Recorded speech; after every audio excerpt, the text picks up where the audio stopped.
Eu sou o Ricardo Monello, sócio fundador do Grupo Aldiza e também da Monello Advogados. E hoje, junto aqui com vocês, com os amigos de bancada, vamos conversar sobre o planejamento estratégico para a volta às aulas, numa visão acadêmica, do regulatório, jurídica e também contábil. Acima de tudo, uma visão de gestão, de organização, planejamento para esse momento que as organizações estão atravessando. De início, eu quero convidá-los a participar com as suas perguntas aqui no chat.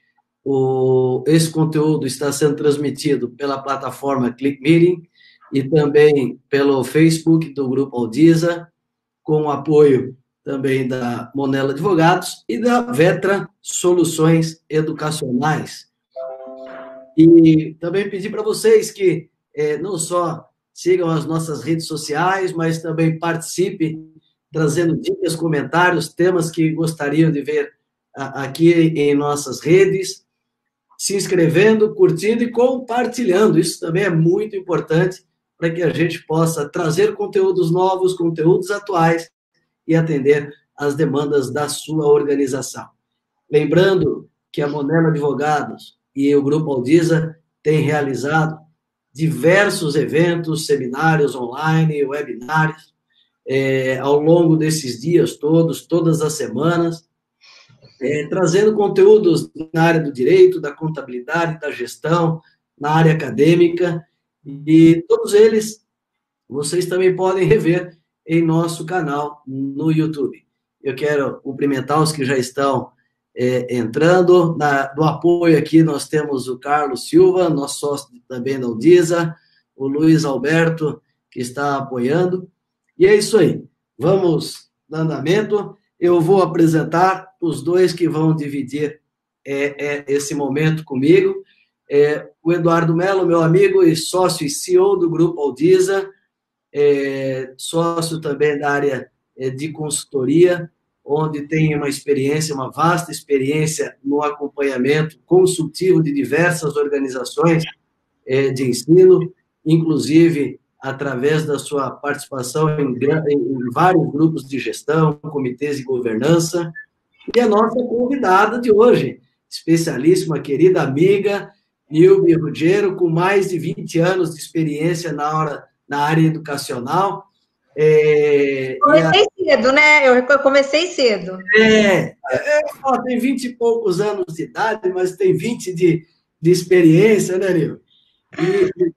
E o bacana nesse momento aqui, Nilbe, nós temos a sua experiência dentro, uma profissional que vive o ambiente acadêmico, dentro dele, ali dentro da universidade, dentro da escola, e nós também, o Eduardo, eu, que vivenciamos, mas também com a expertise contábil, jurídica, e a ideia aqui é que possamos compartilhar um pouco dessa experiência e nesse tema tão importante que é a volta às aulas, né, que diante da pandemia e da situação complicada que o Brasil e também as famílias estão atravessando, acho que tem várias dicas muito importantes.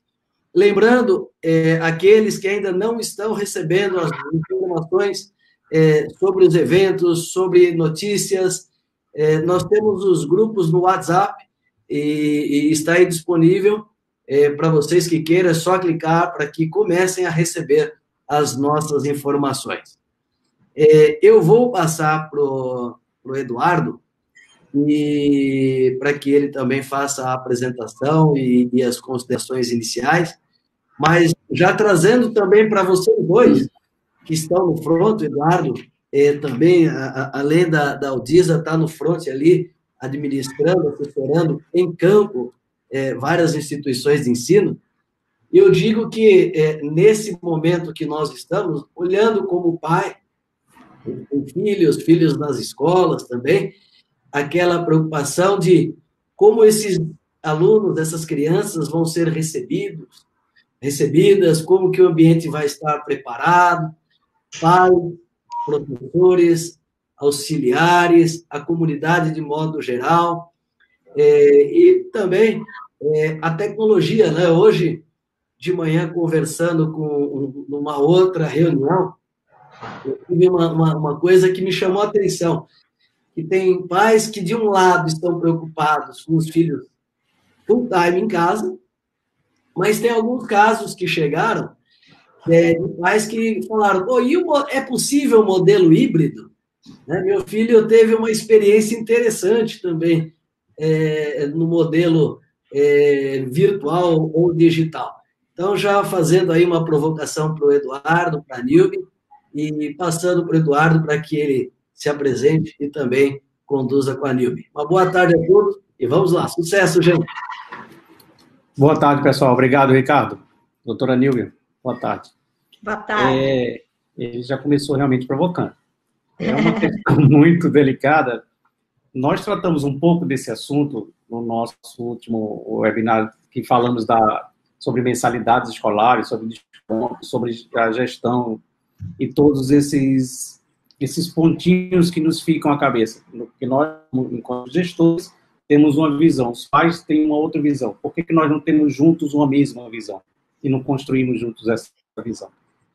E porque, enquanto gestor, você pensa que a estrutura precisa estar toda funcionando para cuidar dos pais, cuidar dos alunos, principalmente. E, por outro lado, enquanto pai, existe aquele receio do pai, eu vou colocar meus filhos para aula, né? Eu vou mandar meus filhos para a escola. A doutora Nilbe também tem filhos, né? E a gente tem refletido muito sobre essas questões, como você, cara.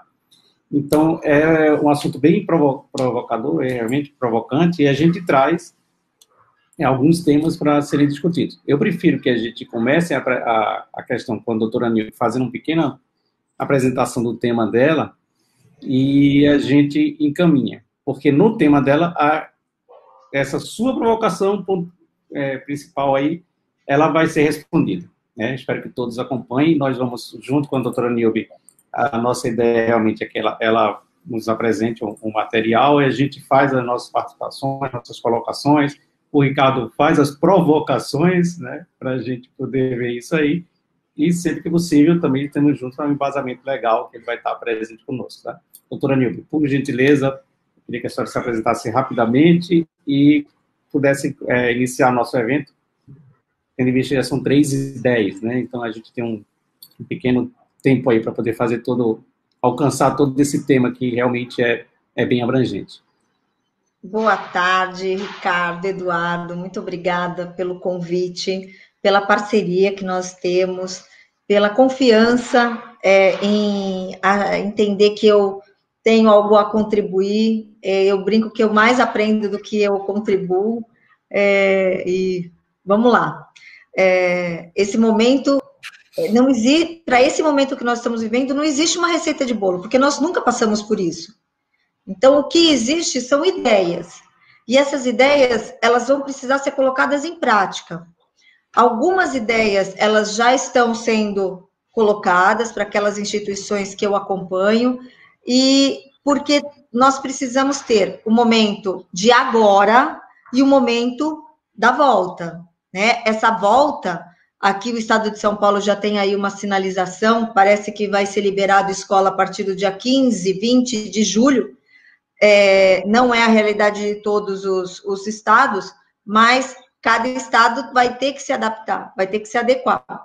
Mas é importante olhar aquilo que tem hoje, se a lição de casa está sendo feita hoje, para que a gente possa planejar a nossa volta. Então, é isso que a gente vai conversar aqui um pouquinho.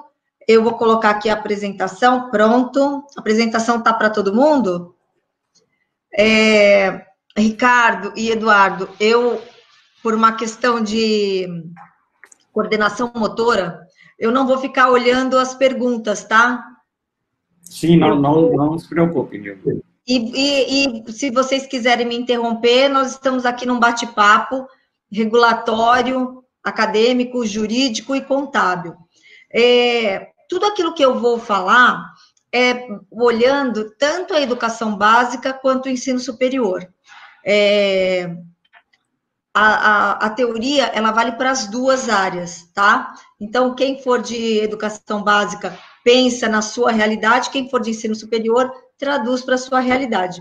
Porque como nós temos público das duas áreas, então nós quisemos fazer uma coisa abrangente, mas falando especificamente de pontos que não podem ser deixados de lado, tá? E aí, quem quiser me interromper, pode me interromper a qualquer hora. É aqui? Então, um pouquinho de mim, né? Eu sou professora, eu estou na docência há muitos anos. Eu atuei na educação básica como professora e coordenadora pedagógica. Depois eu fui para o ensino superior. Estou no ensino superior há 15 anos, como gestora, e também com interação junto ao Ministério da Educação, Conselho Nacional de Educação, Conselho Estadual de Educação e a CETEC com cursos técnicos. E aí a gente vai começar a pensar, né? Esse momento que nós estamos. Será que nós vamos voltar ao normal novamente? E eu, na minha opinião, eu acho que normal novamente, nunca mais. Essa experiência que o mundo viveu, de um vírus trancando todos em casa, ele pode voltar a qualquer momento. Assim como nós tivemos esse vírus dessa vez, que se alastrou tão rápido em dezembro do ano passado e trancou países inteiros, penso que será algo que vai assolar o nosso cotidiano. Nós sempre estaremos com medo e se outro vírus surgir. Daí a importância de regras básicas de limpeza e higiene, que nós vamos também retomar, falar sobre isso aqui um pouquinho para frente. Então, só para a gente começar, dia 10 de março é que começou a se pensar, o vírus chegou no Brasil. E tão rápido, em 16 de março, nós fomos arrancados das nossas vidas, sem aviso. De repente, todos em casa, e fomos obrigados a ver a vida pelas nossas janelas. Tudo aquilo que nós nem nos dávamos conta da importância, nós fomos sentir da pior forma, pela ausência. Então, famílias que foram separadas, pais idosos, filhos com problemas respiratórios, todo este componente familiar e o componente do trabalho, ele foi separado e nós vimos a nossa vida trancados de dentro de casa. Numa retrospectiva legal, e por que é importante eu falar da legislação? Porque é a legislação que não vai expor as instituições de ensino, tanto da educação básica, as escolas de educação básica, quanto os de ensino superior. Então, quando eu falar instituição, escola, vocês adequam à realidade de vocês. É sempre pensando na instituição de educação, seja ela básica ou superior. No dia 18 de março, nós tivemos uma nota oficial do Conselho Nacional de Educação, e entre nessas orientações, a número 5 dizia que no exercício da sua autonomia e responsabilidade, as escolas poderiam, eles estavam ali, né, e as escolas iriam realizar as suas atividades presenciais de uma forma remota, de uma forma que poderia ser à distância. Por que isso era importante? Porque lá naquele momento, há 2 meses e meio atrás, nós não sabíamos o que ia acontecer, nós não sabíamos se poderíamos ficar em casa sem fazer nada, ou se essa quarentena, esse confinamento, duraria muito tempo. Hoje nós sabemos que já estamos há mais de 70 dias, né? Então, foi importante o CNE tranquilizar as instituições de ensino e orientar que no exercício da autonomia, as atividades poderiam ser realizadas à distância, tanto do fundamental, quanto médio, profissional, técnico, EJA e educação especial. Em São Paulo, assim como todos os outros estados, tiveram suas deliberações próprias. Muitos conselhos estaduais acabaram organizando um texto que ficou muito semelhante em todos os estados. Então, eu trouxe aqui a de São Paulo, em que fixa a norma de reorganização dos calendários escolares. O importante é que os conselhos deram garantia para não expor as atividades que iriam acontecer dali para frente com as escolas e com as instituições de ensino. Então, no artigo 1º, nós tínhamos algo parecido com deverão reorganizar seus calendários nessa situação emergencial, podendo propor reposição de forma presencial depois ou realização das atividades não presenciais. Assim como a de São Paulo teve essa deliberação, todos os outros estados também reorganizaram seus calendários e fizeram de uma forma a não expor as atividades que ali estavam sendo iniciadas. E agora, uma coisa quando nós olhamos para trás e vemos o que passou, nós estávamos no calor de fim de março, nós não sabíamos quanto tempo isso iria durar. Por isso a importância de, naquele momento, já se ter uma normativa.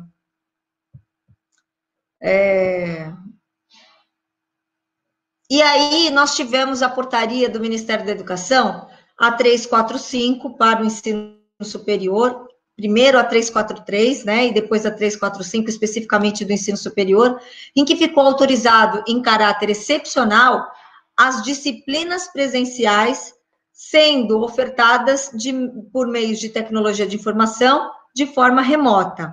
E entrou também, especificamente, a situação da medicina, porque na primeira portaria, que era 343, a medicina tinha ficado de fora. Aí, nessa 345, que foi feita 2 dias depois, entrou a medicina com as questões de disciplinas teórico-cognitivas do 1º ao 4º ano. Então, com isso, tanto as escolas de educação básica quanto os de ensino superior, elas estavam protegidas. Melhor ainda, nós tivemos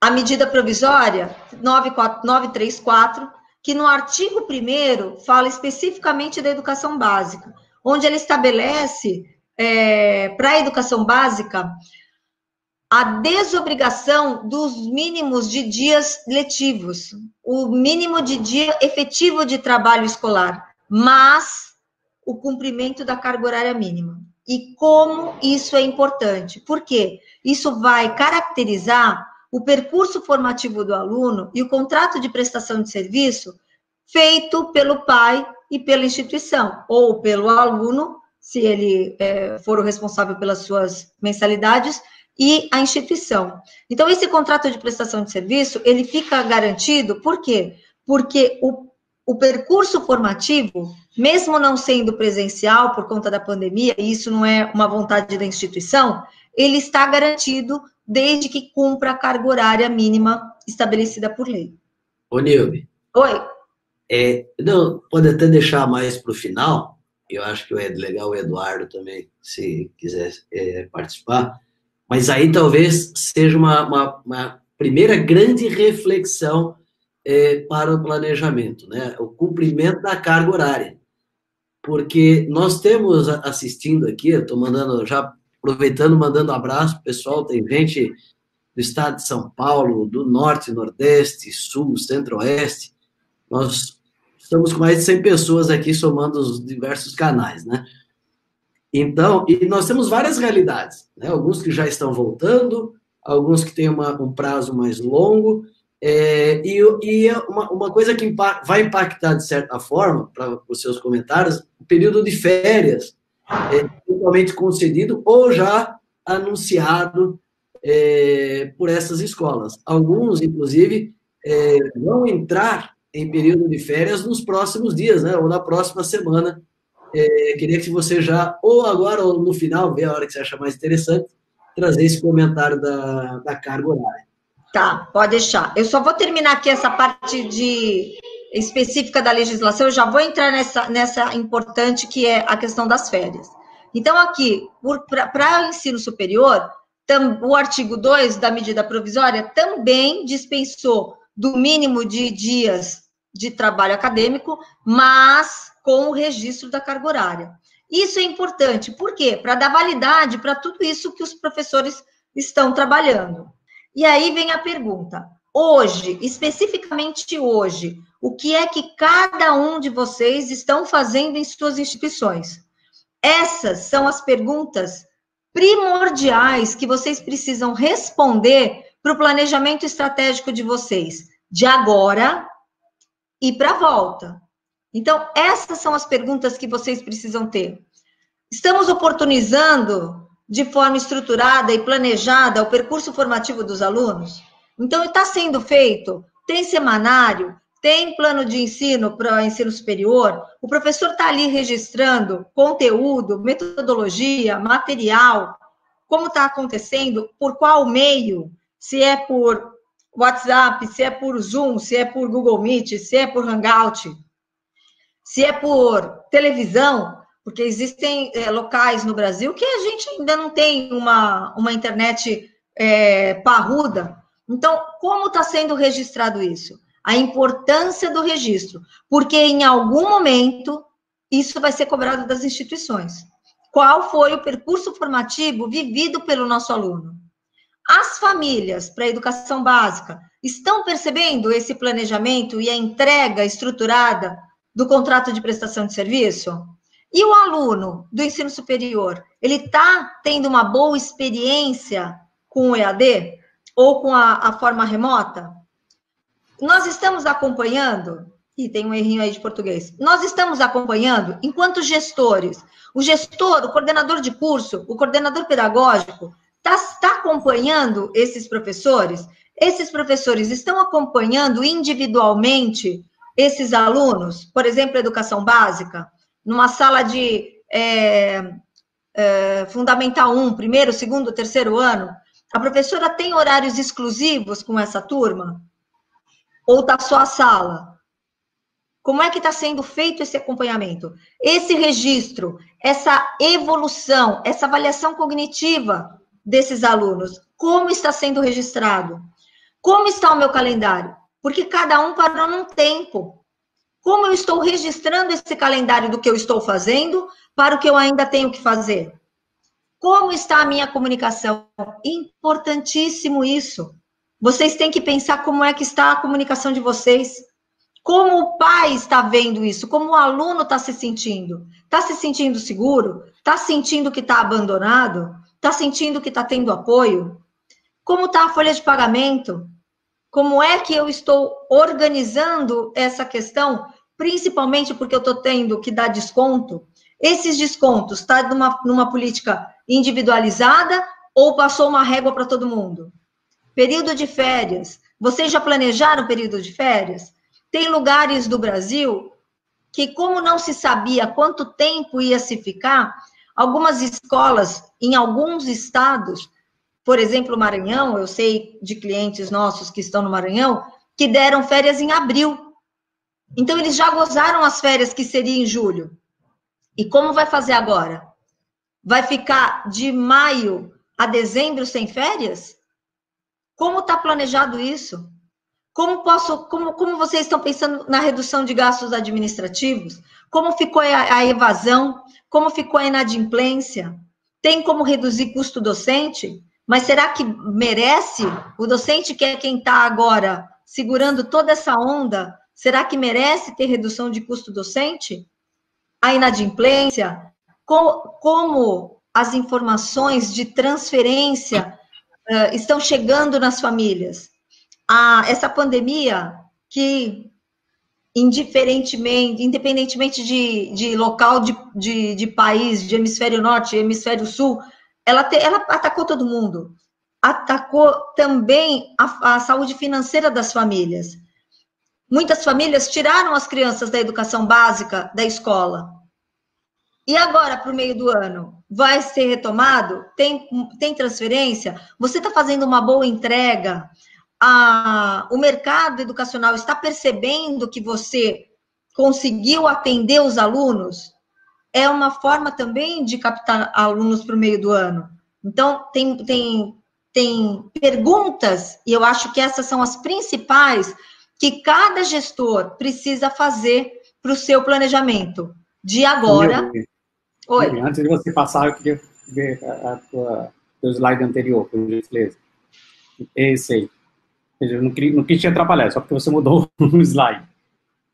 Na hora que você coloca essas perguntas que nós tínhamos conversado em alguns momentos, muitas das percepções do gestor, se a gente pensar que as perguntas elas estão todas interligadas, não são perguntas soltas. Aqui não são perguntas soltas, são perguntas estruturadas, né, para a gente fazer um autocrítico. E na hora que a gente faz isso aí, a gente tem um embate com os pais irresponsáveis, que é a questão do desconto. E aí, essa questão do desconto, que parece que virou digamos assim, espalhou pelo Brasil, que era assim... É uma atitude política. Sim, então, aí vamos lá. Na questão... Fizeram isso de uma maneira política e não olharam as dificuldades das escolas. Exatamente. Organizar.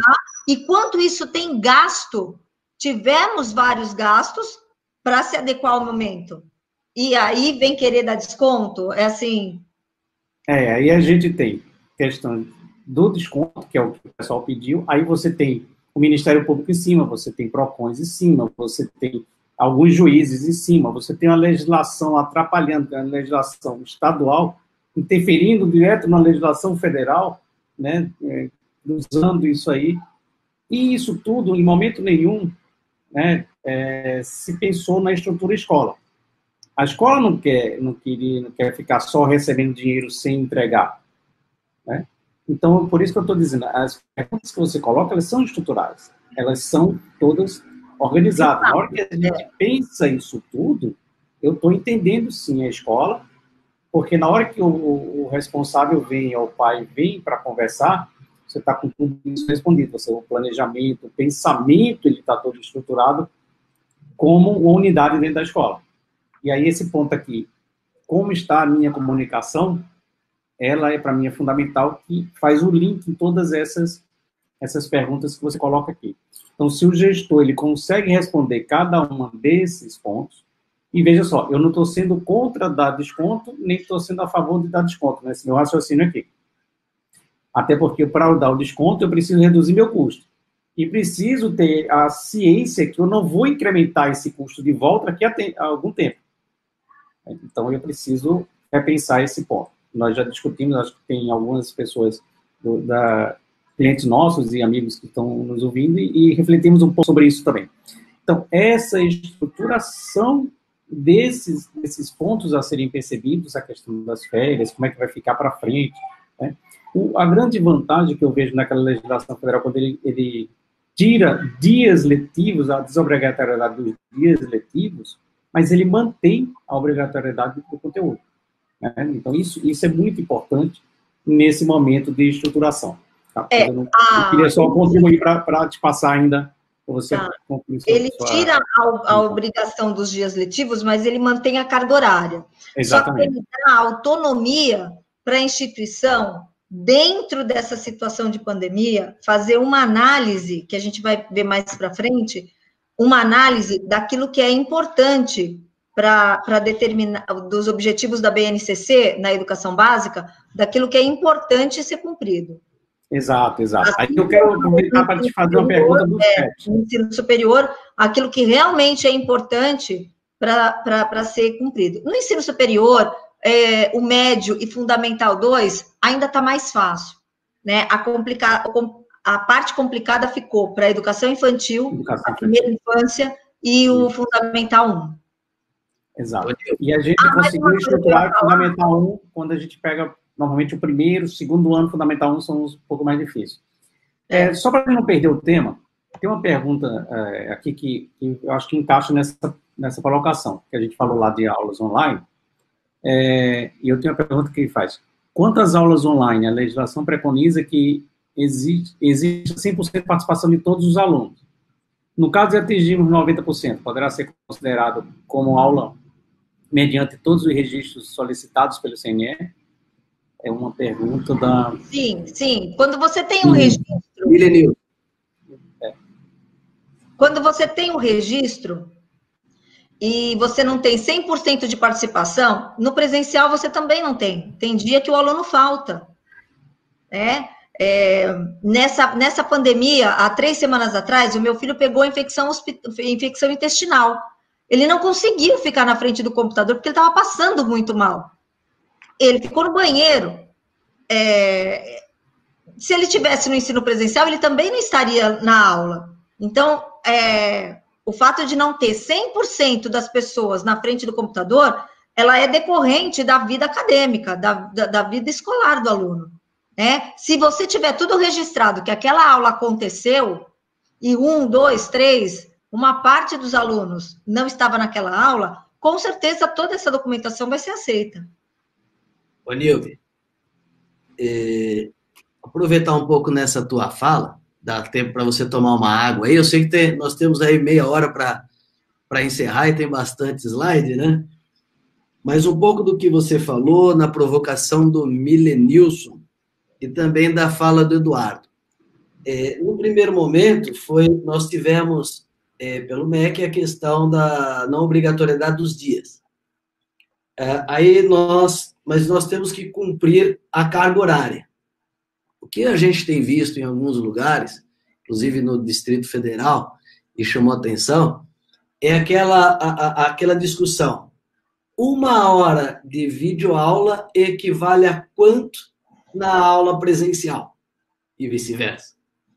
Eu queria, se for possível, você também fazer essa observação e o quanto isso pode ajudar, eventualmente, para quem, como eu disse ali, o Bilhos, não conseguir cumprir tudo isso. É claro que existe todo um trabalho de entregar o conteúdo, e aí nós temos as aulas virtuais, como temos visto agora, logo com a volta gradativa, a aula presencial, e algumas escolas deverão fazer um complemento também virtual, além de o acompanhamento pedagógico presencial. Queria que você comentasse isso, e jogando ali também para o Eduardo, na fala do Eduardo, nós temos situações interessantes. Hoje mesmo, no Distrito Federal, o governador, ali ele negou, vamos dizer assim, vetou uma lei aprovada na Assembleia do governo distrital, né, que dava um desconto linear de 30%. Mas nós temos visto, em alguns lugares, esse absurdo e falou, olha, uma lei vai lá linearmente 30%, 20%, independente do percentual, para todo mundo, sem levar em consideração as realidades de pais e escolas. Então, eu trago aqui para que você mais à frente comente, mas lembrando que, de modo geral, o judiciário também tem se mostrado dividido. São Paulo, por exemplo, e Rio de Janeiro têm concedido ali diversas decisões favoráveis aos pais, e isso vai com um problema de sustentabilidade das escolas. Alguns lugares onde não só o primeiro grau, mas o próprio Tribunal de Justiça tem mais responsabilidade, tem entendido que, primeiro, as despesas continuam. E segundo, quando se fala em descontos lineares, precisa ser uma lei nacional, lei federal, e não pode uma questão estadual ou municipal simplesmente mudar toda uma relação contratual. Então, depois, se você puder comentar essas duas questões, eu te agradeço.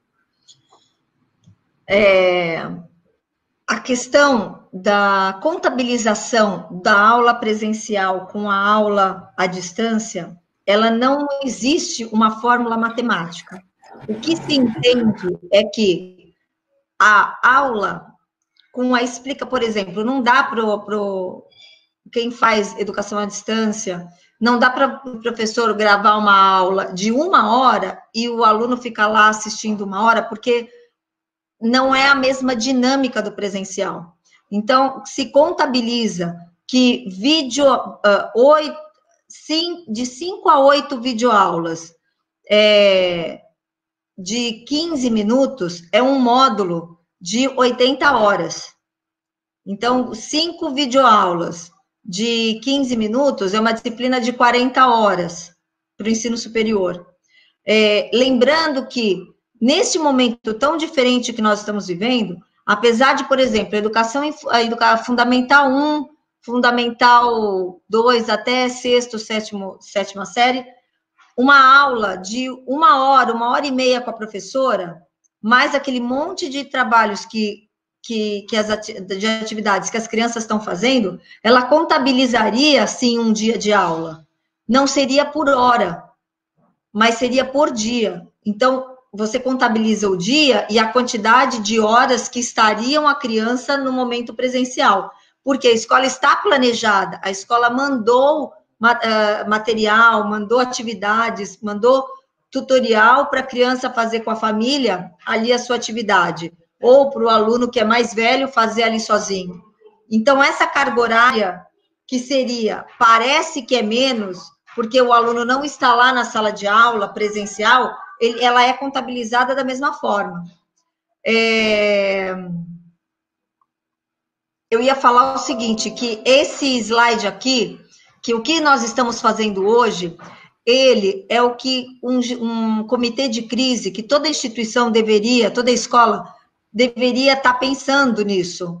Ele é o planejamento estratégico de agora, e ele será o planejamento estratégico para amanhã, para daqui uma semana, para daqui um mês. É em cima de tudo isso daqui que vai ter que ser pensado à volta. E a avaliação, que ela não está aqui, mas ela entra no planejamento estratégico para a volta. Não sei se eu respondi tudo, Ricardo. A outra pergunta era para o Eduardo? Na verdade, era mais um comentário. Mas você, falando dessa volta, né, nós temos falado muito pelo lado das escolas, de disponibilizar e receber alunos. Mas talvez uma outra reflexão, e aí tem a doutora Esther ali, da Monella Advogados, trouxe a reflexão, né? E os pais se sentirem confortáveis para deixarem os seus filhos nas escolas, né? Então, e isso leva também a uma reflexão sobre modelos híbridos, né?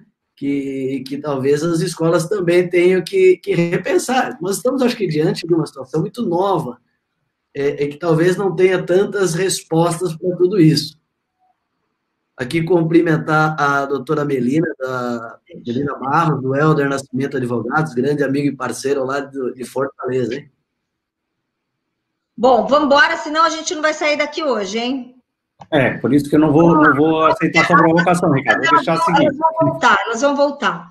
Então, olha só, o que nós temos que fazer hoje, né? Pensando o quê? Pensando na volta às aulas. Então, um planejamento da volta às aulas. Nós temos que pensar aquilo que vai dar para fazer. Vamos olhar especificamente. Não, mas se eu tivesse mais tempo. Nós não temos mais tempo. Eu costumo sempre dizer isso quando eu estou à frente de uma instituição ou com o meu cliente. Vamos fazer igual Marquês de Pombal. Fechar os portos, enterrar os mortos e cuidar dos feridos. Vamos fazer planejamento com o pé no chão. Não adianta ficar no mundo das ideias. O Brasil é muito grande. O Brasil é muito diverso. Cada estado foi atingido de uma forma. Cada município foi atingido de uma forma. Não dá para pensar que São Paulo, capital, foi atingida da mesma forma que um município no interior do Pará, né? Então, nós temos que pensar diferentemente soluções para cada uma das escolas. Por isso, o Conselho Nacional de Educação deu essa autonomia para a gestão do calendário e reorganização das atividades escolares. E aqui, um gráfico que eu penso que ele vai revelar aquilo que cada um vai pensar dentro da sua instituição. O Brasil é muito grande, tem diversos estados, cada estado tem uma situação, cada município passou por uma situação, cada escola teve uma reação. Tivemos escolas que em 3 dias começou já de forma remota a dar aula para os seus alunos. Nós tivemos escolas que precisaram os 15 dias de março e começaram a aula remota só em abril. Nós tivemos escolas que não se organizaram e optaram por fazer a reposição na volta. Então, nós temos diferentes situações. Não vai ser possível uma única regra, uma única receita de bolo para todas. Porque se a gente olha a situação de cada escola, cada família que está junto nessa escola também teve uma reação diferente. Tivemos famílias que não aceitaram fazer essas aulas. tivemos famílias que abandonaram as crianças, tivemos famílias que se reorganizaram, se estruturaram e montaram uma escola dentro da escola, uma escola dentro da família, né? E nós tivemos o aluno. Às vezes, o aluno, por mais ali apoio da escola, da família, não era a escola. E o pior, como nós já estamos 2 meses e meio, nós estamos entrando numa fase de negação das crianças. Elas não querem mais estudar, elas querem ir para a escola. Então, está chegando no limite para que nós realmente possamos nos organizar para voltar. E daí a importância de um planejamento estratégico agora. É necessário se pensar num comitê de crise o hoje. O que nós vamos fazer daqui uma semana, daqui um mês, daqui 2 meses? Como eu vou começar o meu segundo semestre? Como eu vou registrar o que eu já fiz, a carga horária à vista, validada, para iniciar um segundo semestre? Quem puder em agosto, quem puder em meados de julho, de acordo com, novamente, as férias. Tiveram escolas dentro de um mesmo município que deram férias para os professores. E tiveram escolas dentro desse município que não deram. Então, nós vamos ter uma situação totalmente atípica nos próximos dias, onde as escolas vão ter que anunciar quando serão as férias dos professores, né? O que nós vemos aqui, na região onde eu moro, de 10 escolas que nós temos, uma picou as férias, colocou 10 dias em junho, 10 dias em julho e 10 dias em agosto. Uma outra escola colocou 20 dias a partir de 20 de junho e 10 dias vão ficar para agosto. Então, essa autonomia, cada escola vai ter que ver com o seu corpo docente o que é que vai fazer, porque cada uma deu uma resposta diferente para a sua comunidade familiar. De forma prática, mais uma vez, pensando num planejamento estratégico futuro. Aquele slide azul era o de agora, o que cada um tem que pensar agora. E esse daqui é para o futuro. Como é que eu vou me organizar? Analisar quem volta e quem não volta. Vocês já fizeram essa pesquisa entre os seus professores, entre os seus funcionários e entre os seus alunos? Porque não é assim, vai voltar. Não, não vai voltar desse jeito. E o grupo de risco? E os idosos? E os professores que têm problemas respiratórios? E os alunos que são grupo de risco? Então, isso tem que ser mapeado. Isso tem que ser mapeado ontem. Por quê? Porque a partir de agora, cada estado, cada município já vai estar com o seu planejamento de volta. E se for tarde? Porque tem algumas ações, por exemplo, de infraestrutura, que precisam de obra.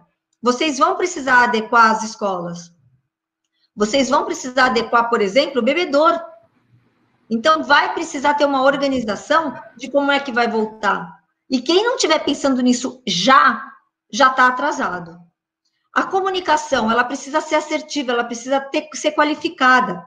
Se o governador do município, que cada um de quem está aqui, falar, vai voltar dia 1º de junho, como é que vocês vão comunicar isso para os pais, para as famílias, para os funcionários, para os professores? Como é que vai ser dado a garantia, a confiança, a tranquilidade para que isso aconteça? Como vai ser a infraestrutura da volta? E a avaliação desses alunos? Por mais que vocês tenham, enquanto gestores de ensino, coordenadores pedagógicos, coordenadores de curso, mandado material para as famílias trabalharem com a educação básica, pensando agora na educação básica, muitas famílias cumpriram aquele semanário, muitas famílias não cumpriram. Como é que essas crianças vão voltar? Será necessário fazer, quem ainda não fez, avaliação diagnóstica de cada uma dessas crianças, porque cada uma está num período diferente, num momento diferente. E essa turma, ela vai ter que ser mais ou menos levada de forma homogênea para terminar o ano letivo, mais ou menos com os objetivos da BNCC atingidos desse semestre, desse ano. Então, olha a dificuldade de se planejar agora como vai ser feita essa avaliação diagnóstica. Analisar o calendário, quanto de carga horária foi registrado, Como eu vou demonstrar agora a carga horária que está faltando? Como realizar as atividades de quem não vai voltar? Porque se você mapeou, tem o professor que não vai voltar, tem o aluno que não vai voltar. Nós não vamos poder abandonar esses alunos, esses professores. O que nós vamos fazer com eles? Como nós vamos entregar as atividades acadêmicas para esses alunos que não voltam? E esses professores? Vão ser afastados? Vão ser dispensados? Vão continuar fazendo as suas aulas das suas casas? Cada um tem que parar e fazer esse levantamento de perguntas, até para a gente poder ajudar, né, Ricardo, né, Eduardo? Tem que ter as perguntas para que a gente possa fazer a orientação correta. Férias, cumprimento de carga horária restante, 800 horas exigidas.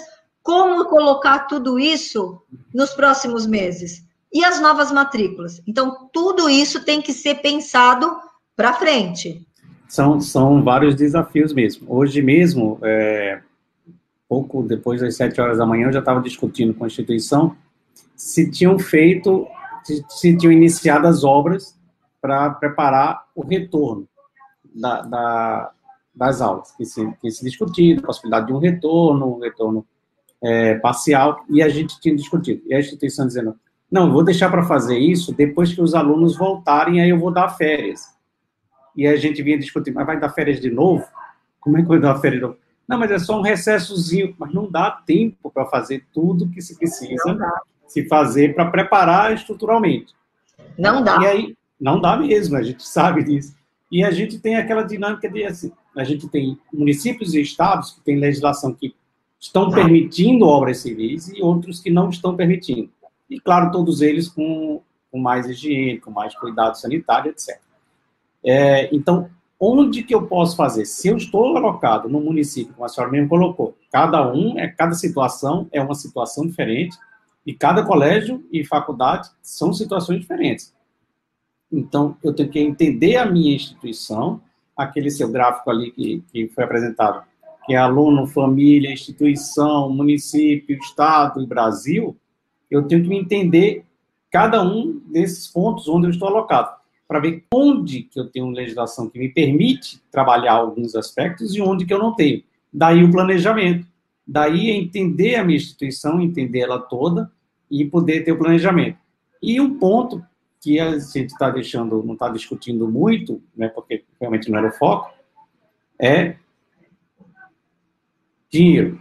Se eu dei muito desconto, se eu não dei um desconto estruturado, ou se eu fui obrigado a dar desconto e não estava preparado por força de lei, eu fui obrigado sim a dar desconto, porque também tem essa situação.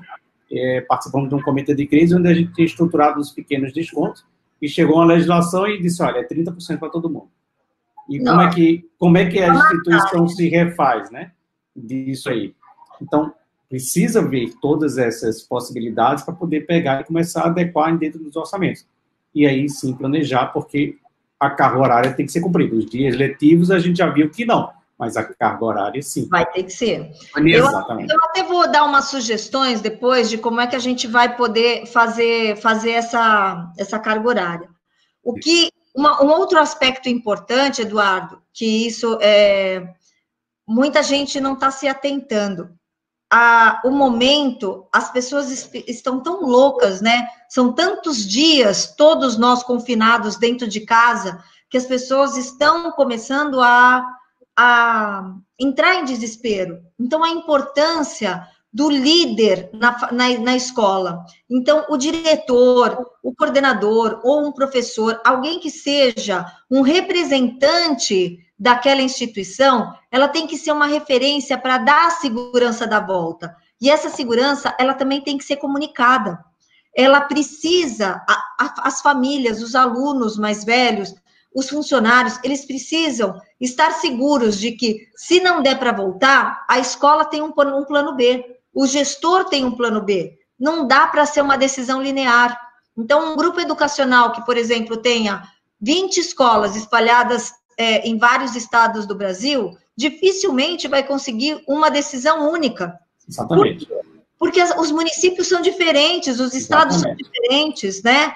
Tem municípios que não tivemos um caso confirmado, que graças a Deus que dirá óbitos.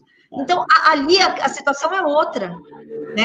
Da mesma forma que existe o tamanho de instituições e complexidade da instituição. Diferentes. Né? Então, essa garantia que é feita, que você cita aí, isso é importante. E aí a gente volta lá para aquele ponto da comunicação. Né? As famílias precisam estar comunicadas de todo esse aspecto. Isso. E não ficar, muitas vezes, os pais não param de ligar para mim, isso é um problema. Não, isso não é um problema, eles estão desesperados por informação, que a gente não está conseguindo chegar a eles a informação. Exato. Olha que termômetro bom. Mostrar para o gestor que ele não está comunicando direito. Ele pode achar que ele está fazendo uma comunicação, mas a família não está entendendo isso como uma comunicação e não está se sentindo segura. Essa família é um forte candidato a ir embora. Ele pede duas coisas de início. Na hora que faz isso aí, ele vai pedir logo um desconto maior ou qualquer tipo de desconto e já vai ficar procurando outra escola que ele possa sair e se transferir. Ô, Nilve, eu estou recebendo algumas perguntas pelo WhatsApp, pelo Facebook, também aqui pelo nosso aplicativo de transmissão. Eu vou fazer uma só aqui, uma mais ampla, e você pode comentar. De certa forma, algumas coisas você já comentou. Você deu esse exemplo, uma entidade que tem vários lugares e que cada escola pode adotar um modelo, né, para a volta, cada unidade. Mas imagine o seguinte, uma escola na mesma cidade, várias turmas, como o pai pode fazer, a escola pode fazer para atender aquele pai? Não é que ele não queira levar o filho, mas o filho pode ter alguma enfermidade, a própria insegurança, né? Ou seja, é possível, vamos dizer, alunos do 5º ano, uma parte volta, uma parte fica em casa, recebe o conteúdo online. Ainda nessa situação... Vai ter que ser assim. Peraí, mais duas perguntas nesse caso. Um da Lisiane aqui, se as aulas online serão contadas, a sua amiga Lisiane está te assistindo. E também da Melina, lá do Ceará, ela traz uma reflexão boa, né?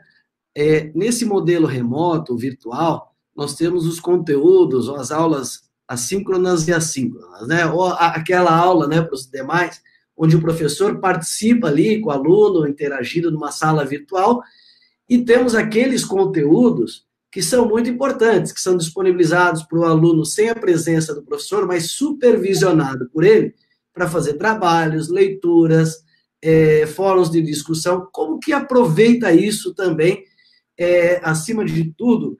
É claro que existe um lado do regulatório, mas também um outro lado para que os nossos alunos das nossas escolas não percam tanto conteúdo. Tudo é aproveitado, Ricardo. Tudo que se oportuniza é contabilizado. E quando a gente voltar, que é aquilo que eu estou falando aqui, né? Tem que ter um plano B. Vai ter aluno que não vai voltar, vai ter professor que não vai voltar. Como é que nós vamos fazer? Existem algumas possibilidades. Nós já testamos? Não, nós ainda não testamos. Nós estamos planejando para testar.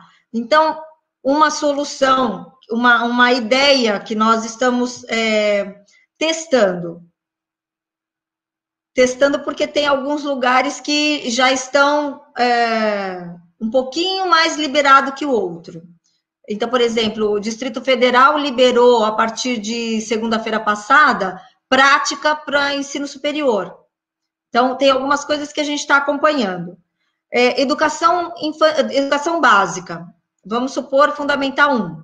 Nós vamos ter que dividir essas salas. Essas salas que estavam lotadas de crianças, nós vamos ter que fazer fileira sim, fileira não. Nós vamos ter que dar um espaço maior entre as carteiras.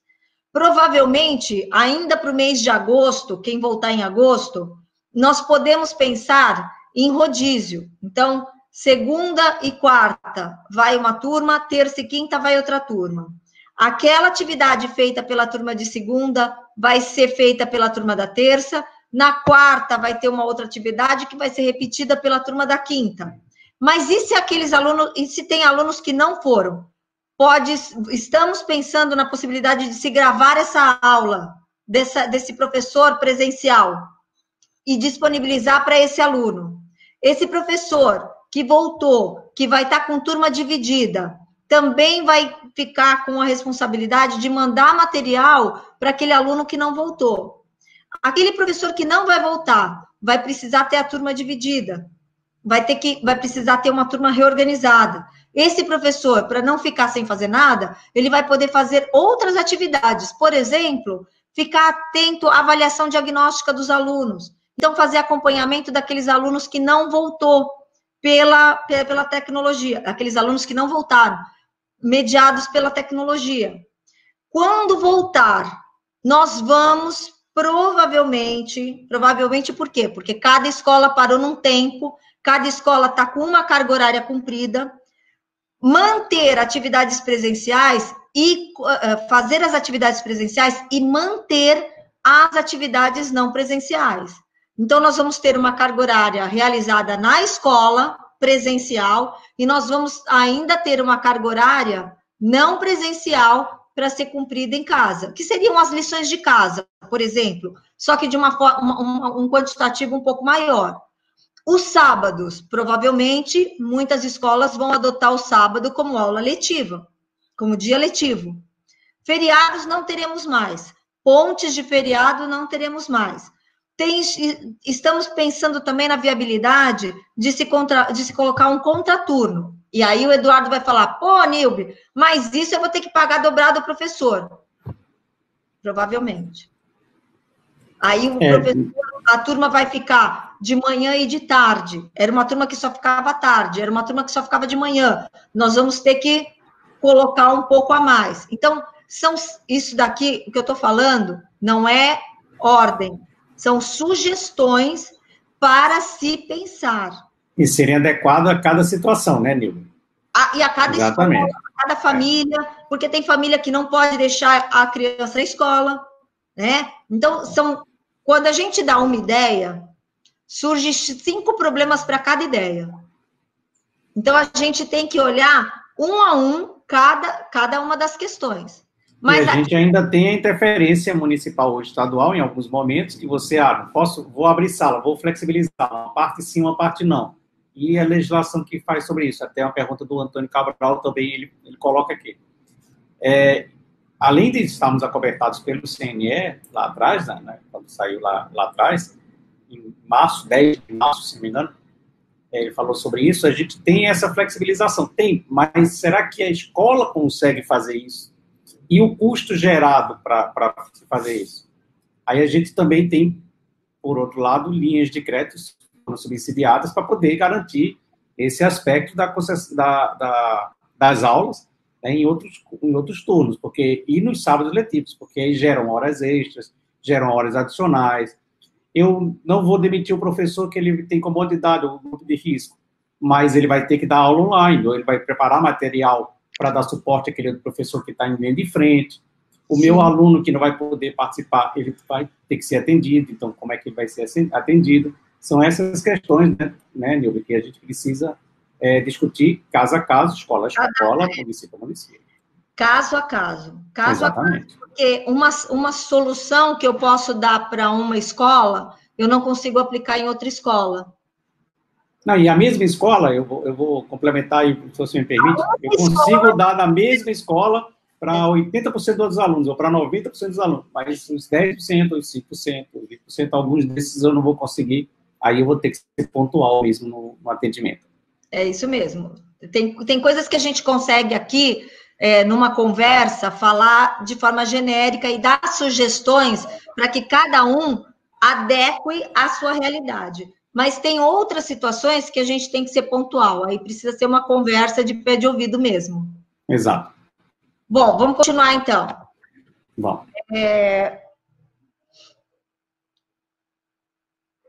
Provavelmente, nós vamos continuar usando a família como nosso apoio da escola para as atividades educativas.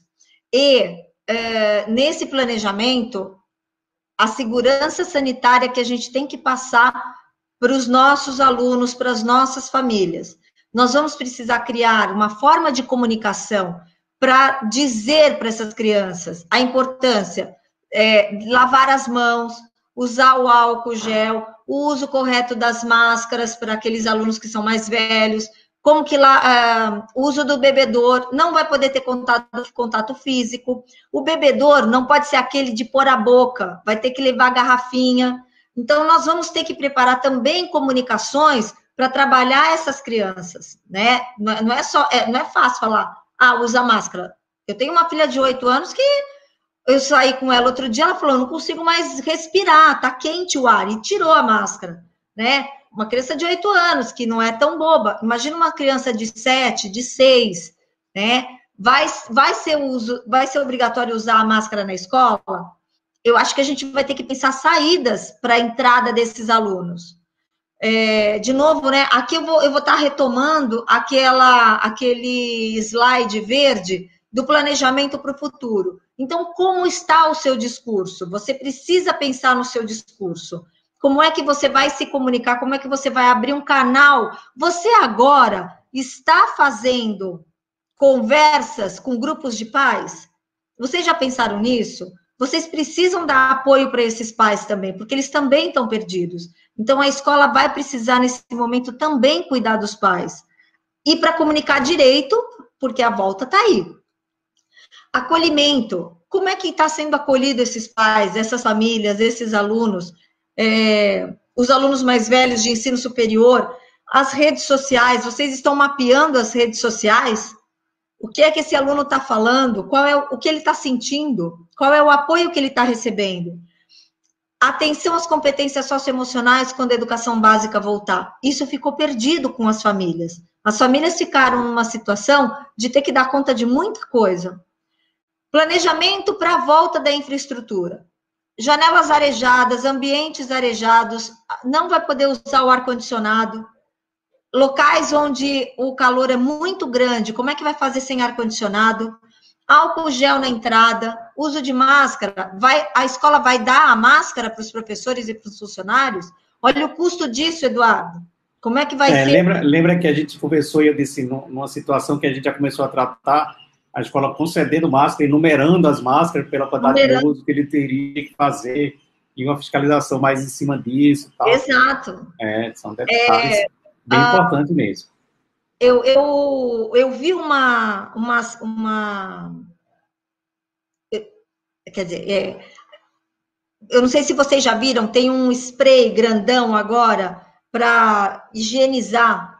É uma coisa bem grandona, não é um tipo aerosol para matar inseto, é um negócio grandão para passar no aluno. Tipo um extintor de incêndio. Exato, um tipo extintor de incêndio para passar na criança, para entrar na escola.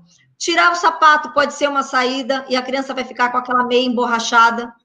Lavar a mão, faz todas as crianças quando entrarem já lavar a mão, porque talvez seja muito difícil manter as máscaras das crianças. Tirar a febre da criança na entrada, né? Então, são coisas que a gente está aqui elencando e estruturando para oportunizar para os nossos clientes ideias. Se vai dar certo, nós só vamos saber quando nós voltarmos. Mas a gente precisa ter um plano para a volta, com todas essas ideias para testar, porque se não tiver isso para testar, nós vamos ficar na mão.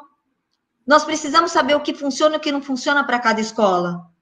E aquilo que não funcionar, a gente vai descartar, mas a gente vai ter que arranjar mais 3 outras coisas para testar e dar certo. Porque a gente vai precisar garantir essa segurança para todos nós, né? Vionilme, eu sei que você também já está com horário para entrar em outra reunião, e já precisamos encerrar, mas eu queria até falar dessa questão dos cuidados, né? E aqui, antes de mais nada, quero mandar um abraço, agradecer a equipe da Monella Advogados, que também nos prestigia, os nossos sócios, a Priscila, o Glauco, a Paula, está ali o Paulo Carvalheiro, meu primo e parceiro também da Monella Advogados. O que nós temos visto, por exemplo, você falou desses cuidados, né, do álcool, de outras questões de segurança. Eu tenho visto alguns clientes falar até da implantação de câmeras de descontaminação ou higienização. É o limite para quem tem dinheiro, né, o Ricardo?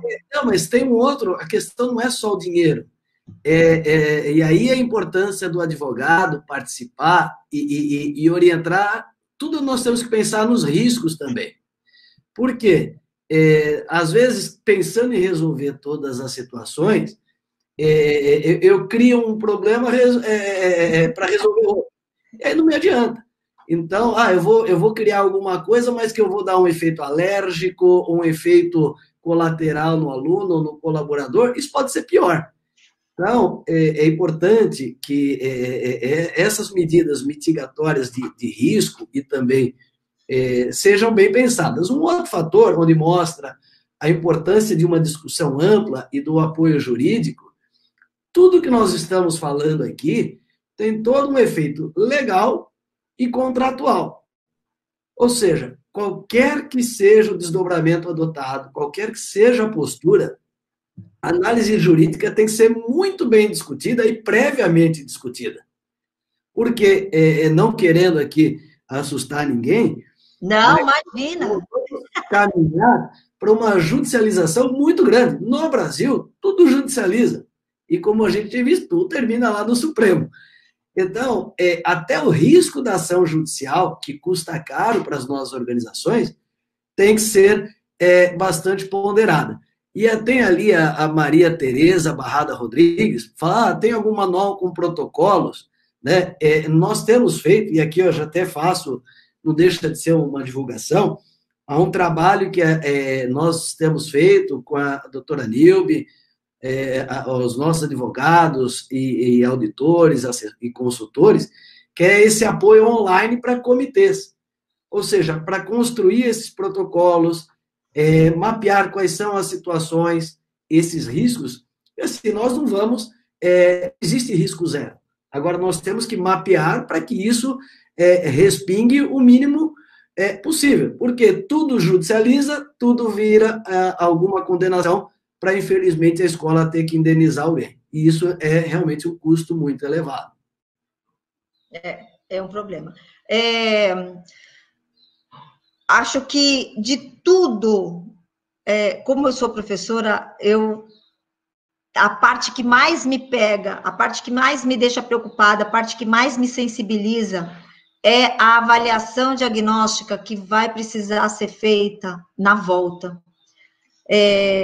Cada aluno vai estar em um momento, cada aluno foi estimulado de uma forma, e a escola tem o papel social, tem a obrigação de, na volta, fazer essa avaliação para poder trilhar um percurso formativo quase que individual para cada um dos alunos, porque vai precisar fazer uma avaliação daquilo que ele viu, daquele que aprendeu com a família e com o material enviado pelos professores,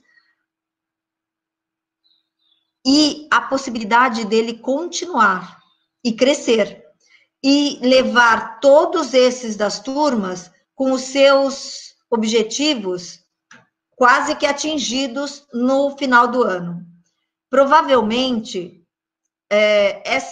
o mundo todo, nesse momento, e especialmente os alunos, terão o seu percurso formativo, não todo ele atingido na totalidade dos objetivos e do seu processo formativo.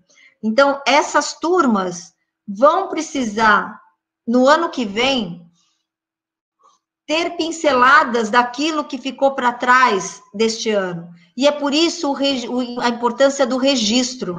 Então, o registro do que está sendo feito hoje, do que vai ser feito até o final do ano, ele vai precisar acompanhar essas turmas para o ano que vem, para que no ano que vem, além de se continuar o caminho estipulado para cada série, traga também aquilo que ficou para trás.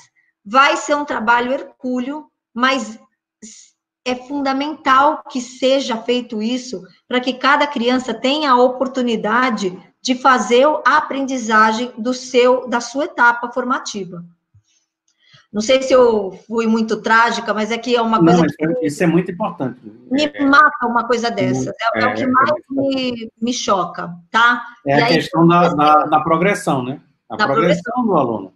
E então, aí vem uma geração aí. Muito, que é a questão da equidade, né? Nós vamos precisar olhar para cada aluno cada aluno vai precisar ter o seu percurso formativo do segundo semestre, baseado naquilo que ele viu ou que ele não viu no primeiro semestre. Não vai dar para tratar todos iguais. Cada um vai precisar ter uma avaliação ali individual e diagnóstica para saber em qual momento está aquela turma. E, de repente, se você tem 2, 3 salas do mesmo ano, reorganizar essas crianças. Aquelas que tiveram mais estímulo, aquelas que conseguiram caminhar, com aquelas que não conseguiram, aquelas que as famílias também não deram conta, né? Eu vou passar os slides, Ricardo, porque eu falei demais, eu já falei tudo isso aí dos slides, tá? Aqui é a orientação que o CNE deu num webinar da ANEC no dia 24 de abril. O conselheiro Cury, ele diz que o cumprimento da carga horária é o menor dos problemas, mas a carga horária é o meio de se conseguir o aprendizado. Então, eles aboliram a história dos dias, a carga horária é importante, mas o aprendizado do aluno é o mais importante. E é isso que a escola vai ter que verificar. E vai precisar revisar aquilo que for necessário. O CNE, desculpa, a medida provisória flexibilizou o cumprimento dos dias, mas nós vamos ter que fazer o registro dessa carga horária, e essa carga horária, de forma prática, ela é importantíssima estar registrado, porque tanto o ensino superior quanto a educação básica vai precisar ter registro desse gap de primeiro semestre de 2020. O que foi que aconteceu? Né? Nós vamos ter que ter isso registrado, porque as diretorias de ensino e as avaliações do Ministério da Educação vão cobrar. O CNE fez um parecer de reorientação da carga horária, ele não foi homologado ainda, uma pena não ter sido homologado ainda, ele dá muitos caminhos, muitas sugestões para que esse processo ocorra. E aqui eu bato sempre nessa história, né? A questão do registro. Como é que está sendo feito esse registro? Em São Paulo, especificamente, na deliberação 177, artigo 4º, parágrafo 3º e 4º, tem bem escrito a importância e como eles querem o registro. Eu aconselho que cada um que esteja participando verifique as deliberações do Conselho Estadual do seu estado, para que não incorra em erro de trabalho perdido. A gente sabe o trabalho que está sendo feito, eu tenho acompanhado várias instituições e eu tenho ficado muito feliz de ver tudo isso que a gente está conseguindo produzir. Não deixe que este momento se perca. Verifiquem na deliberação do seu município qual é a forma do registro. E se não tem forma estipulada, pensem numa forma estruturada e detalhada do conteúdo, do objetivo, a metodologia, os materiais, aquilo que foi enviado, a avaliação, tá? Isso é muito importante. Estou acabando, tá bom? Estou acabando. Registrar o planejamento, o envio das atividades para as famílias. Será necessário evidenciar um novo plano de ensino e validação. Então, para a educação básica, importante fazer reuniões de colegiado de curso para validar. Essas reuniões online, tira print de tela, registra em ata. Também ensino superior, as aulas, tira print de tela, faz reunião de NDE, valida isso no NDE, valida no Conselho Superior. O registro é muito importante. E os objetivos que a gente vai ter que ver com esses registros, o que não foi oportunizado para planejar o segundo semestre. Por fim, né, a questão do calendário de se reorganizar, o parecer 28 de abril de 2020, que ainda não foi homologado, tem excelentes sugestões para se pensar ali, específicas para a educação básica, específico para a educação infantil, para Fundamental 1, Fundamental 2 e médio, tem para EJA, tem para ensino superior. Eu aconselho a leitura desse parecer, mesmo que ele não esteja homologado, ele dá norte, ele dá sugestão. pensar o que fazer com aqueles que não vão voltar, porque tão difícil é pensar como será a volta, é também difícil pensar naqueles que ficaram pelo caminho. Nós não podemos abandonar essa turma, tá? Então, vamos pensar como que a gente vai fazer para ir introduzindo aos poucos o grupo de risco. Nos últimos planejamentos que eu fiz com alguns clientes, nós estamos entendendo que agosto, quem voltar em agosto e setembro, nós ainda teremos escalonado. Todos de verdade juntos, só para outubro. Então, vamos trazer, reinserir aos poucos esses que foram ficando para trás. E a oportunidade de quem está fazendo um bom trabalho, né? Aquele que está fazendo um bom trabalho, aquele que está fazendo uma boa entrega, vai ter a percepção das famílias e vai poder ter oportunidades de novas matrículas para o segundo semestre e para o ano que vem. Por fim, gente, o grande herói, na minha opinião, nesse momento, está sendo o professor, que está tendo que se virar com os materiais que tem em casa para gravar a aula. Vocês já gravaram aula? É muito difícil gravar aula. Então, esse professor, ele está sendo um herói. Ele está ali se desdobrando para conseguir entrar nas famílias, nas casas, com os alunos e fazer com que os seus alunos realizem o percurso formativo. Então, se eu pudesse deixar uma única sugestão, era que cada escola olhasse para o seu professor e fizesse um agradecimento a ele pela ajuda nesse momento tão turbulento que nós estamos passando. E eu vou deixar aqui o meu contato, vocês também podem me acessar pela Monelo e pela Audisa, nós somos parceiros, e quero dizer muito obrigada. Em tempos que a última coisa que a gente está tendo é tempo, ter a audiência de vocês assim, nessa bancada, 1h20, só tenho a agradecer, gratidão eterna, muito obrigada, meu Deus, também por trabalhar com a educação, que eu acho que é a melhor coisa que existe no mundo. Oi, Neubi, muito bom, muito esclarecedor, tudo que foi tratado aqui, mas ainda nós temos recebido algumas perguntas, né? Eu sei que já estouramos demais o tempo, a nossa programação. Tem algumas pessoas que perguntaram aqui, até nessa questão do que você trouxe, de receber bem todos os alunos, e eventualmente a possibilidade de avançar 2021. Como é que você vê esse cenário que algumas escolas já começam também a entrar do Enem e a turma do ensino médio, né? O Enem está aí, né? Está com uma consulta, parece que vai ter aí um adiamento de até 60 dias. A minha opinião qualquer possibilidade de avançar o calendário para 2021 é ruim. É ruim. Eu trabalharia todas as outras possibilidades para terminar o ano de 2020, nem que seja entre Natal e Ano Novo, ou no início, ou mês de janeiro, mas que a gente consiga fazer o calendário de 2021 começar em fevereiro. Avançar mais do que isso muito prejudica demais a instituição de ensino, prejudica demais captação, prejudica demais matrícula. Então, a matrícula vai ser feita quando? Então, nós teremos quantos meses de segundo semestre? Então, o segundo semestre vai começar em agosto e os pais vão querer pagar quantos meses de mensalidade de segundo semestre? 2020 não acaba nunca. A questão do custo, concluir o curso para iniciar o próximo ano. O próximo ano vai ser, como é que vai ficar esse curso da anuidade? Então, de fato, o acabamento de 2020 é o que a gente tem trabalhado também nas instituições, como a gente conversou em alguns momentos.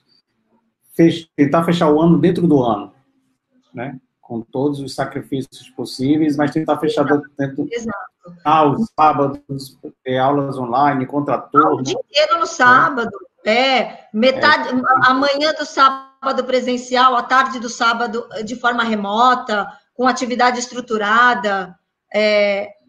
eu vou te dizer, eu já fiz vários exercícios de reorganização.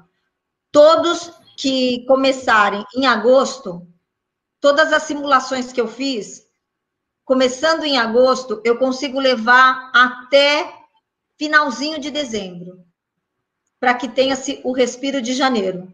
Todas as minhas simulações conseguem chegar até finalzinho de dezembro. Eu creio. Quanto mais tarde se retoma essa vinda, mais dificuldade a gente vai ter de cumprir carga horária. Então, por outro lado, na hora que a gente está pensando em estruturação, o alerta vai. Como está a minha estrutura física hoje para eu poder receber quando eles vierem? Porque se eu deixar para reestruturar quando os alunos chegarem, eu não vou conseguir fazer para atender. Porque eu não vou conseguir ter os bebedouros diferentes, quem não tem ainda, porque alguns já usam essa metodologia, mas quem não tem ainda, eu não vou estar sabendo como é que eu vou cuidar dessa higienização, o acesso às salas, como é que estarão separadas, como vai ter esse planejamento. Então, é de hoje, quer dizer, de hoje não, é desde que parou, né, que a gente devia estar pensando, né? Desde março, quando a gente fez os primeiros 12, 15 dias de suspensão de aula, que vão ter que ser repostos. Tempo, né, Eduardo? Não se imaginava ficar tanto tempo. Só que agora, depois de mais de 60 dias, está na hora de pôr a mão na massa e já pensar a forma de voltar, porque agora, provavelmente, já vai começar, tem estados que já vão começar em junho, agora dia 1º de junho, semana que vem. Então, quem dormiu, está na hora de correr. Alguns já voltaram. Algumas cidades. Aliás, o Antônio Cabral mandou um abraço para ele fez alguns comentários. Veja, em alguns casos já há uma necessidade, infelizmente, de judicialização, porque o pior, pior que a pandemia é o aspecto político que está envolvendo a questão da pandemia, né? E as vidas que estão... Isso é saúde, né? Virou política. Então, assim, hoje nós temos cidades que não têm caso algum quase de Covid e impedindo toda a atividade econômica. E em desalinhamento, às vezes, com o próprio governo do Estado, e vice-versa. Então, é importante a assessoria jurídica acompanhar que, de um lado, eventualmente, a medida judicial se faça necessária, mas, do outro lado, nós também temos que dimensionar os riscos da reabertura, sem tudo isso que, por exemplo, que o Eduardo, que você trouxe aqui, Nilbe. Ou seja, simplesmente abrir, eu também tenho risco de trazer para a entidade uma reabertura e criar um problema de saúde que a minha escola não estava tendo, sem necessidade. Então, é muito importante. O outro lado que o Antônio trouxe aqui é que algumas prefeituras, eu não sei a experiência da Nilbe aí com o poder público, olha, a minha entidade tem uma parceria com a prefeitura e a prefeitura não está aceitando o modelo das aulas virtuais ou não presenciais. Tem algum caminho? Do ponto de vista jurídico, antes de falar em judicializar, que nós temos o marco regulatório, a Lei 13.019, outras normas que possibilitam a renegociação, porque nós estamos em casos que isso pode ser chamado, mas é fundamental a negociação. Não sei, Nilbe, como é que poderíamos orientar as escolas que têm a educação fundamental em parceria aí com os municípios que eventualmente não aceitam a educação virtual? Vamos lá. Esse é o home office, né? Ai, desculpa. Mas é bom. Se for o Ricardo, manda um abraço para ele. Viu? Não é a minha filha, passou 3 aqui, um está atrasado para fono. Isso é mãe e isso é profissional, parabéns. Desculpa. Sem problema. Então, a pergunta é isso, né? Você tem alguma recomendação para essas escolas que têm parceria com prefeituras e que as prefeituras estejam criando problemas ou não admitindo a educação virtual ou não presencial? É muito, muito estranho que as prefeituras fiquem contra aquilo que preconiza o próprio parecer do Conselho Nacional de Educação e as orientações dos conselhos estaduais de educação. Então, eu acho que, nesse caso, vale uma conversa com a secretária do município, né, de educação e com o próprio prefeito. Se tem parceria, é uma parceria só de mão única, que é só para benefício da prefeitura, e a hora que a escola precisa do entendimento da prefeitura. E me parece um pouco arbitrário o prefeito não aceitar essas orientações, porque o aluno vai continuar sendo atendido. Ele não pode ser abandonado. A prefeitura não pode virar as costas simplesmente falar, não quero o ensino remoto. Verdade. Na verdade, deveria ser até muito mais fácil, quando você estava com um vínculo com o poder público, para garantir o funcionamento da escola, né? E não o caminho contrário, como está sendo apresentado. Exato. Então, você tem o poder público. Exatamente.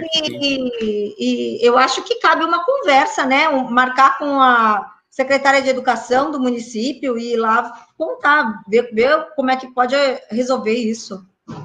Bom, gente, Nilbe, não sei se você tem aí, eu estou preocupado com o seu horário também. Passar agora eu tenho que ir.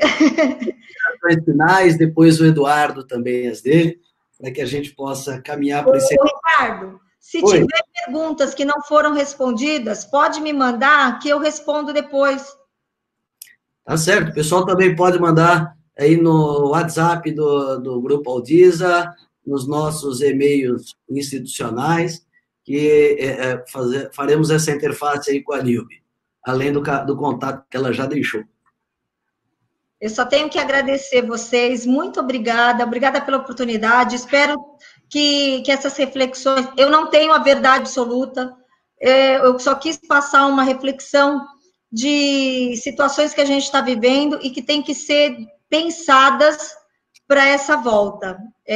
Muito obrigada pela oportunidade, cada vez que eu converso com vocês, eu fico lembrando de mais coisas que a gente pode fazer, ideias é o que não falta, né? Nós vamos precisar colocá-las em prática e ver aquilo que dá certo e aquilo que não dá certo, porque também será individual para cada escola. Vai ter coisa que serve para uma que não vai servir para outra. Perfeito. Eduardo? Perfeito. Bem, gente, a minha preocupação está junto com a Nilbe e o que a gente continua cuidando e acompanhando nossos clientes. Mas eu vou um pouco além. Arregaçar as mangas, rever aquele planejamento, rever a questão da comunicação escola-família, escola-aluno. Nós temos um outro grande desafio, que de fato não dá para conversar de todos, mas, por exemplo, a educação infantil é um desafio bem sério, e o Fundamental 1, os anos iniciaizinhos ali também é muito sério. São situações que vão queimar um pouquinho de cabeça, vão esquentar bastante.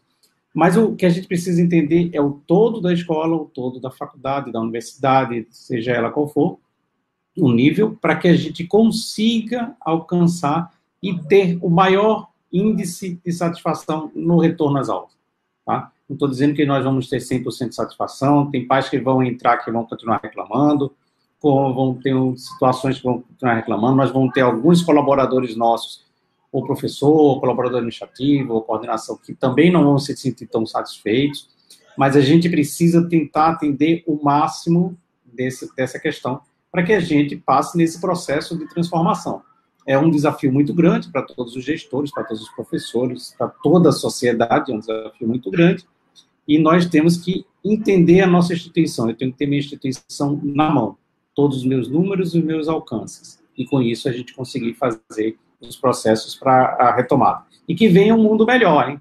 Que venha um mundo melhor. Né? Essa transformação com todo esse sofrimento que tenha sido realmente para trazer um mundo melhor.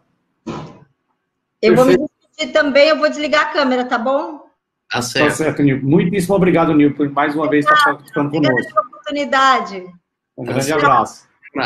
Bom, eu quero aproveitar também a fala da Nilbe e do Eduardo, na certeza que nós estamos construindo, como a doutora Nilbe falou no começo, um novo normal.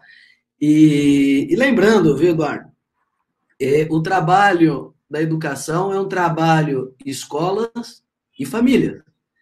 Então, os caminhos devem ser construídos mutuamente, então, não só no sentido da comunicação, mas a própria responsabilidade das famílias no processo educativo, formativo das nossas crianças, e isso deve ser sempre de modo colaborativo. Eu acredito bastante que nós vamos fortalecer muito as nossas entidades, as famílias e os relacionamentos depois dessa situação toda. Lembrando que tanto a Monella Advogados quanto o Grupo Aldisa, e nesse trabalho também com a doutora Nilbe, da Vetra Soluções Educacionais, tem participado de comitês de gestão em modo online, assessorando esse planejamento aqui muito tratado. Então, é importante que as escolas reflitam com as suas assessorias internas, externas, não esperem a comunidade acadêmica voltar integralmente para a escola para ver como resolver, como fazer as coisas. Né? Nós temos que evitar surpresas e ficar contingenciando. Lembrando também que nós tivemos a aprovação do projeto de lei 1179, já tramitou nas duas casas. O 1179, de autoria do senador Antônio Anastasia, só para que vocês se lembrem, ele dispõe sobre o regime jurídico emergencial e transitório das relações jurídicas de direito privado. Então, assim que tivermos a sanção do presidente da República, a Monella Advogados vai realizar uma live para tratar desses impactos nas nossas organizações e, com certeza, em parceria com o Grupo Aldisa. Então, eu agradeço a cada um de vocês que mandaram as suas contribuições, suas sugestões, convidando para que se inscrevam em nossos canais e assistam depois novamente e compartilhem esse conteúdo que estará no Facebook e também no nosso YouTube. Então, sucesso a todos, um grande abraço e até o próximo encontro. Um abraço a todos, até o próximo encontro.